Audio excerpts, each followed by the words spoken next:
Welcome back, everybody, to the Tennessee Titans franchise here on Madden 23. Today we are going through the opening portion of the offseason. We're going to be talking about the coaching carousel, resignings, the trade market, and of course, free agency as we approach season number 4. In the last episode, we had our season recap, and we also went through the entire draft class, or at least all of the underclassmen who declared. Next episode will be the official draft preview, with the following episode being the 2025 NFL Draft. And much of the decisions we will be making today are based on what we're going to eventually do in the draft. Keep in mind, we have 2 first-round picks and 2 second-round picks this year, so we've got a lot of ammo to play with in terms of draft capital and trade chips going forward. Let's start with the coaching carousel. We had 6 head coaches who were fired, starting with the Houston Texans. They finished with the worst record in the league. They fired Lovie Smith, and they wanted to go after a guy who can be a culture setter for them. Maybe not an X's and O's guy, but somebody who can reignite this team.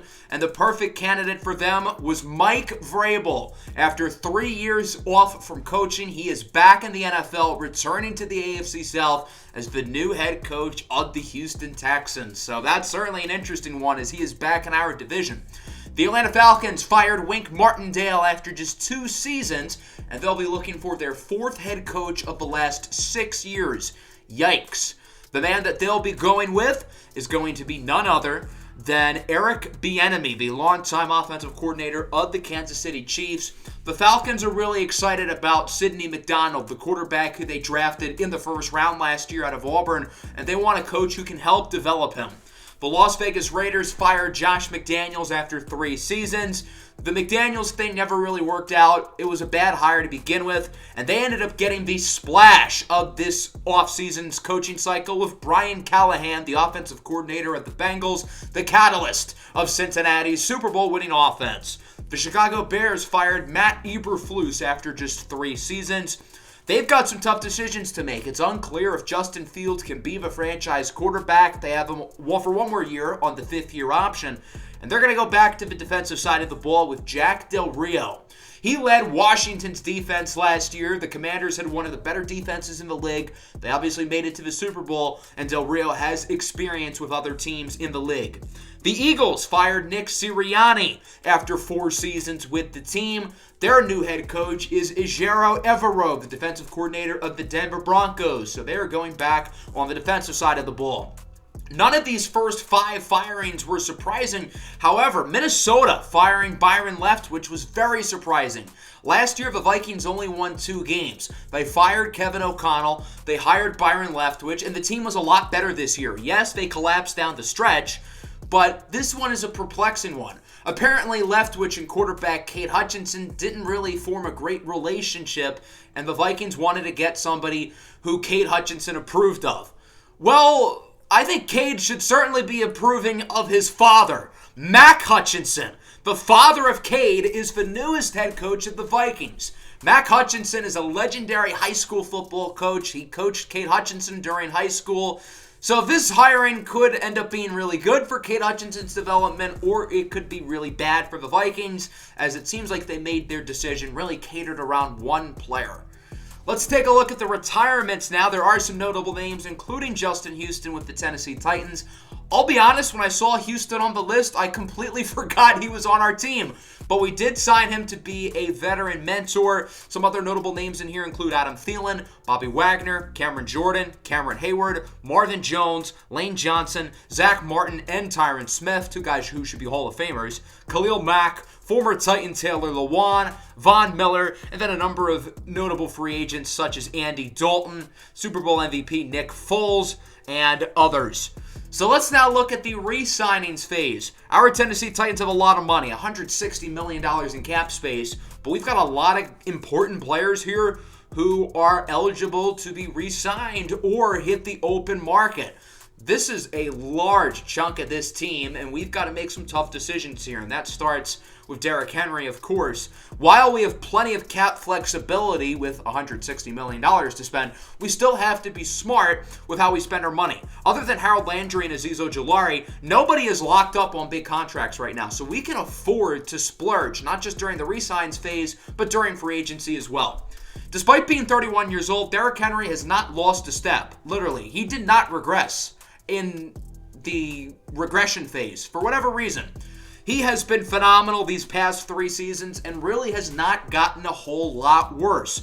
He played on the franchise tag last year, and obviously since then things have changed with the addition of Elijah Bryant to the offense. While I think Bryant can ultimately be the bell cow full-time running back, I think we've got a really good thing going with Bryant and Henry working alongside each other. So we're going to try to bring back Derrick Henry. He's the heart and soul of the team. I don't think he's a player we can afford to let go. We're going to offer him a 2-year player-friendly deal for around $13 million a season, and he accepts. So Derrick Henry is extended for 2 more years through his age 32 season.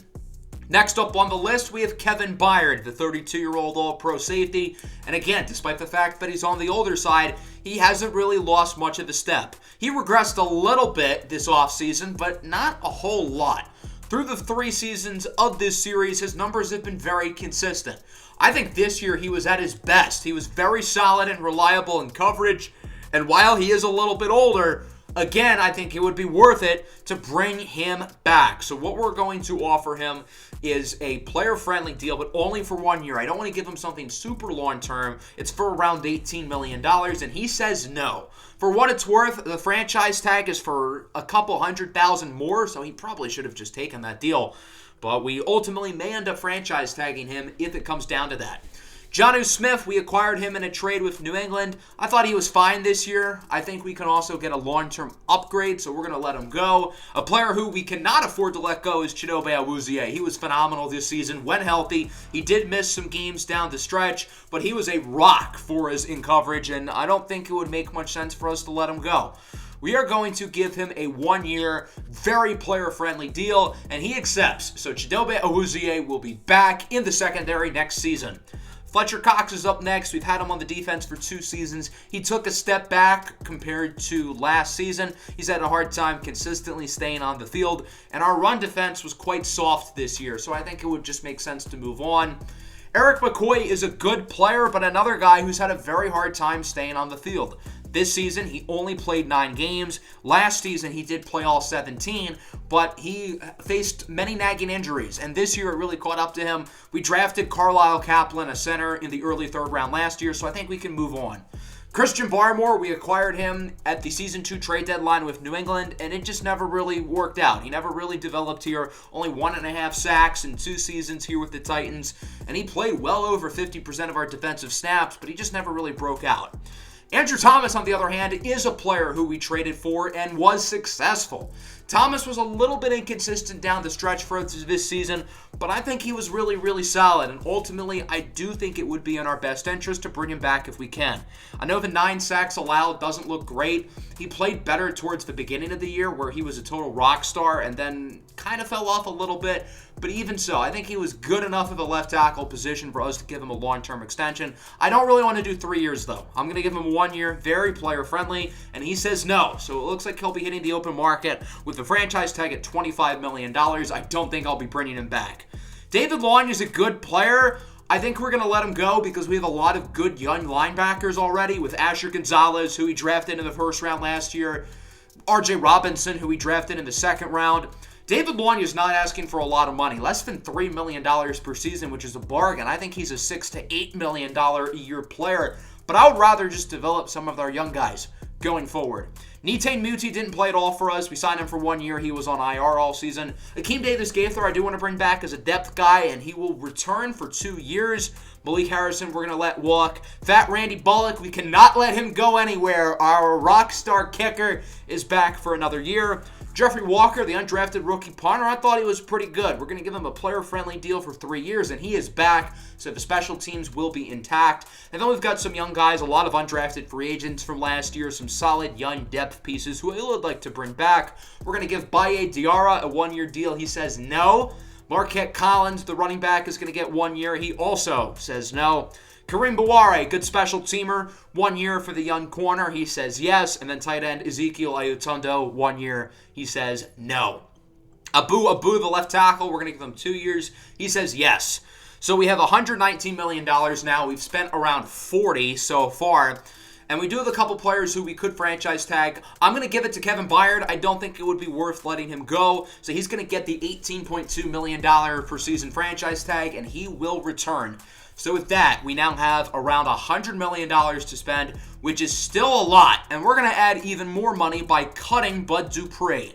Dupree had a very bad contract going into this series, and I'll give him credit. He was good in seasons 1 and 2. Last year, he played a lot less, and at this point, the savings is a lot more than the penalty, so I think it would be worth it to cut him here, and we can clear up a lot of money. So we now have around $114 or so million to spend. Now, unfortunately, this free agency class is pretty weak. Got some big-time running backs at the top. We do not need running backs at all. So overall, it's a pretty weak class, but there are still some good players who I plan on offering contracts to. For stage 1 of free agency, we can only offer 4 players. It should be 5, but Madden's free agency is kind of glitched. So I only have 4 offers I can use. The first one will be on left tackle, Andrew Thomas. I really want to bring him back. We're going to go with the same offer we originally gave him. 1 year, very player friendly, but we're going to up the money to $20 million total. It does look like Washington and ironically the Giants are the favorites. There are some good right guards, Trey Smith, James Daniels, and Cesar Ruiz. Trey Smith is the best in the group, and he has the most tackle to guard flexibility. I think he could play left tackle for us. We're going to give him 10 years, $17.5 million, and it looks like it'll be a two-way race with us and the Minnesota Vikings. Looking on the defensive side of the ball, our run defense was very weak last year. We need some guys in the middle. There are some good defensive tackles, one of the few strong positions in this free agency class, and we're going to go for the best in the group, Michael Pierce, who's been solid with the Ravens and the Vikings and then back to Baltimore. He's a good run defender, and we're going to give him a 1-year deal for around $12 million total, most of which is guaranteed. Our final offer will be for Jamin Davis. I know I talked about the other young linebackers we had earlier, but for a little bit under $6 million a season, he's a bargain. We're actually going to offer him more money, maybe closer to $7 million per season for 2 years. I think that's worth it for Jamin Davis, a young player who is on the rise. He is ascending in terms of talent. So those are going to be our 4 offers for stage 1 of free agency, and we will see how we're going to do. And ultimately, we did not do so well. Only one player, Michael Pierce, ended up signing, while the other 3 players went elsewhere. Andrew Thomas to Washington, Trey Smith to Minnesota, and Jamin Davis to Seattle. So now we have 9 offers here for stage 2, and we kind of have to regroup a little bit after losing 3 of their top 4 targets. That starts with James Daniels, who was a lot more interested in our team than Trey Smith. The reason why I went for Smith originally is because he has more tackle flexibility. But with James Daniels here, I still think it'd be a good offer, so we're going to try to bring him in, and it does look like we are the favorites to land him. Isaiah Simmons is still here. I wasn't going to offer him initially, but I figured, why not? Isaiah Simmons could be a game wrecker on our defense, so we're going to give him a 3-year deal for around $9 million total. There's a lot of teams interested in him, a lot. I have no clue where he's ultimately going to end up going. Trey Hendrickson has no offers, and I don't really know why. He's a really, really solid pass rusher. We need guys who can help the run defense and the pass rush, and who better than Trey Hendrickson? So we're going to give him 1 year for $25 million. I know that's a lot. So those are going to be our big 3 offers, Hendrickson, Simmons, and Daniels. We're going to go after some depth guys as well. Bobby Brown at defensive tackle, Mo Alley Cox, J.D. Boyd, Eugene Treston, Jordan Jones. He's big and fast, and that's about it. And then quarterback Rocky Olson, getting another guy into the quarterback room. Ultimately, we did fine in stage 2. We got 2 of our top 3 targets with Trey Hendrickson and James Daniels. Unfortunately, Isaiah Simmons ended up signing with the Bucs, so we strike out on both him and Jamin Davis. So I think we're just going to stick with the linebackers we currently have. We brought in some of the depth guys. Some of the other guys are still weighing out offers. And then J.D. Boyd ended up signing with the Saints. So now we have a new group of depth players we're offering, including most notably fullback CJ. Let's get ham with it, along with some other backups, and most of those guys would end up accepting their contracts. Treylon Burks is due for a 5th-year option. This is an interesting one. I decided to say no. We are not going to give Treylon Burks the 5th-year option. I'm not opposed to giving him a long-term extension, but the 5th-year option's worth a lot of money annually, and I don't feel comfortable with giving him that type of contract. He hasn't really solidified himself as a true wide receiver 2, in my opinion. While he's not a bad player, he's not great either. And through the 2 playoff games, he caught 1 pass. That's not going to cut it, buddy. So again, I'm not opposed to bringing him back on a long-term deal, but I don't want to give him the fifth here. So then I would simulate up to the free agency recap, and we ended up lucking out. Again, most of the depth guys ended up signing. Our big 3 signings are Trey Hendrickson, James Daniels, and Michael Pierce. We really wanted to improve along the trenches, particularly the defensive line, and we were able to do that. We filled out pretty much all of our big needs. So let's take a look at the free agency results. Najee Harris signs a big deal with the Bucs. Javonte Williams also signs with the Bucs. Dear God, this game is stupid. I'm probably just going to trade Javonte Williams off the Bucs because there's no reason for them to have both of them. Aaron Jones to the Texans. Nice signing for them. He's in our division. Michael Thomas to the Bucs. They have unlimited money, I guess. Elijah Mitchell, the running back, signed with the Bucs. Dear God, help us all. The Bucs have signed 4 of the top 5 free agents, 3 of whom are running backs. They still have Leonard Fournette, they still have Riley Nova, and they still have Rachaad White. 1 of these guys I get, but 3, no. We're going to trade Javonte Williams and Elijah Mitchell to other teams because Madden is just stupid. They also signed Isaiah Simmons, don't forget, so they literally have unlimited money, it looks like. Eric McCoy, the former Titan, ends up with the Cincinnati Bengals. Brandon Cooks is out of our division. He signs with Dallas, just like real life, ironically enough. Scrolling down the board a little bit, Justin Reed above signed with the Eagles. I thought about giving him an offer. He's a good player, former Houston Texan. Kendrick Bourne is off the Chiefs, but he's now in our division with the Jaguars. Nyheim Hines to New Orleans. He'll pair up with Travis Etienne. Shaq Griffin back in Jacksonville. Javon Hargrave to Buffalo. Foye Oluokun to the Dolphins. Christian Barmore signs with Baltimore. Those guys know how to develop defensive linemen, so I think that's a really good landing spot for him. Andrew Thomas, as we mentioned, signs with the Washington Commanders. Fletcher Cox is a Steeler now, so he will be headed up to the AFC North. Will Big Nuts Lutz is going to the Colts. Elijah Molden, former Titan, signs with Seattle. Ironically, the player who we traded for Christian Barmore. As for the quarterback market, Davis Mills is a Steeler. Derek Carr is a Seahawk. Marcus Mariota back in Las Vegas with the Raiders, oddly enough. So overall, I like what we did in free agency. We filled out most of our major needs. Left tackle is still a little bit unsettling. While we do have 5 good offensive linemen, I don't know if we have anybody who can play left tackle. So that's not ideal, but we fixed the defense with adding Trey Hendrickson and Michael Pierce, both of whom I think are going to be big-time additions. And going into the draft, I wanted to make it so we didn't have many major needs. Other than left tackle, there really are not many major needs on this roster, so we can really focus on going for value picks and going for picks that we're really going to focus on in the future. Let's now take a look at some big moves around the trade market in the NFL. The Vikings are trading Dalvin Cook to the Denver Broncos. Minnesota drafted Patalomayo Maluwalu out of Georgia in the 4th round last year. He's ready to be the starting running back. And Denver, meanwhile, lost Javonte Williams in free agency, so they're going to get their replacement in Dalvin Cook, who's still really, really good. The Browns do not have a lot of long-term financial flexibility. They do have a lot of depth at corner. Obviously, Denzel Ward is great. They drafted Donovan Bambo early last year. They have Martin Emerson. They signed Jonathan Jones. Long story short, they don't need Greg Newsome. I don't think they have any plans of extending him. So he's going to Dallas in a swap with a 4th for a 2nd. Christian Kirk is going to the Jets. They need wide receiver very badly, whereas the Jaguars have a lot of depth at receiver with a swap for a 4th to a 3rd. And with Garrett Wilson possibly looking to get out of New York, they need a new alpha receiver.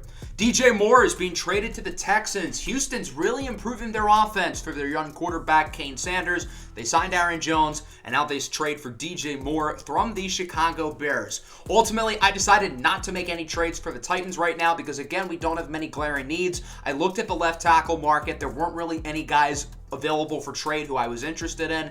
I do have some ideas for some potential big-time trades during the draft. So even though we don't have any trades today, I'm not opposed to making a splash on draft night. We've got 2 1s, 2 2s, and an opportunity to really do something big on draft night, whether that's trading for a star, maybe we trade up for a big-time prospect. We've got a lot of options and a lot of flexibility. So let me know what you guys would like to see us do during the NFL draft, which will not be the next episode. Next episode, we will be previewing the NFL draft, and then the following episode will be the draft itself, all of which will be coming within the next few days. Hope you guys enjoyed this one. Let me know what you thought of our free agency and some of the other moves around the rest of the league down below in the comments. Make sure to leave a like and subscribe to the channel if you are new. Peace out. Tighten up.